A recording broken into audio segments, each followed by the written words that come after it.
Hello बच्चों, चलिए प्रश्न को पढ़ते हैं। निम्न में से कौन सा युग्म एनोमर को प्रदर्शित करता है? आपको विकल्प के रूप में युग्म दिए हुए हैं। विकल्प ए में जो है आपको युग्म दिया हुआ है। विकल्प बी में भी आपको इसी प्रकार की संरचना दी हुई है। विकल्प सी में भी आपको जो है हेमी एसीटेल बंध युक्त संरचनाएं दी हुई है और विकल्प डी में भी जो है आपको इसी प्रकार हेमी एसीटेल बंध युक्त संरचनाएं दी हुई हैं।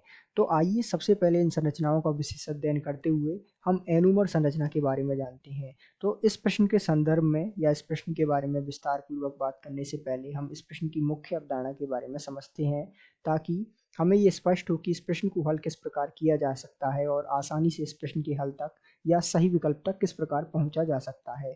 तो मुख्य अवधारणा के रूप में सबसे पहले हम बात करते हैं एनोमर क्या होते हैं, अर्थात हम एनोमर की परिभाषा एक तरह से हम कह सकते हैं या एनोमर के बारे में जानकारी हम जो है यहाँ पता करते हैं। तो एनोमर क्या होते हैं कि मोनोसैकेराइड के दो चक्रीय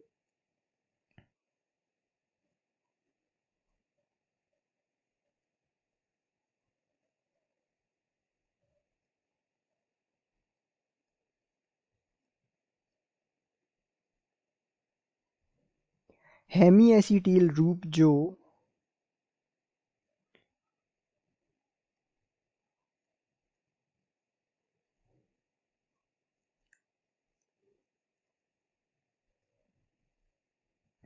केवल C1 पर हाइड्रोक्सिल समूह के विन्यास में भिन्न होते हैं, अर्थात केवल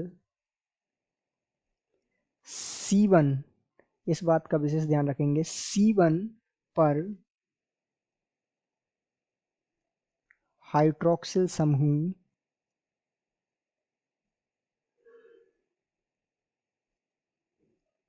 अर्थात इसको हम जानेंगे OS समूह जो होता है जिसे हम हाइड्रोक्सिल समूह कहते हैं के विन्यास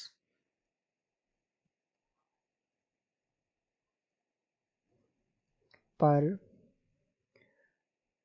या के विन्यास में विभिन्न होते हैं या भिन्न होते हैं एनोमर्स कहलाते हैं। तो इन्हें हम किस नाम से जानते हैं? तो इन्हें हम एनोमर्स के नाम से जानते हैं।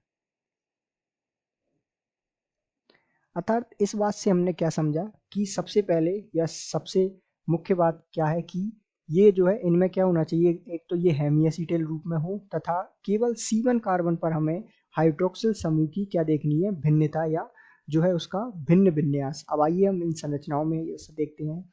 तो संरचना ए तो वैसे ही गलत हो जाएगी क्योंकि ये हेमी एसीटिल रूप तो है नहीं। संरचना बी भी गलत हो जाएगी। बात करें सी और डी, दोनों हेमी एसीटिल रूप हैं और हम इसमें भी किसकी बात करते हैं, C1 कार्बन की। तो हम जो है C1 कार्बन पर किसकी देखेंगे, OS समूह की भिन्नता यहाँ देखेंगे। तो यहाँ ये जो कार्बन है ये जो है C1 कार्बन है, ठीक है। तो यहाँ OS समूह दाईं दिशा में लगा है इसमें और यहाँ OS समूह बाईं दिशा में लगा है, ठीक है।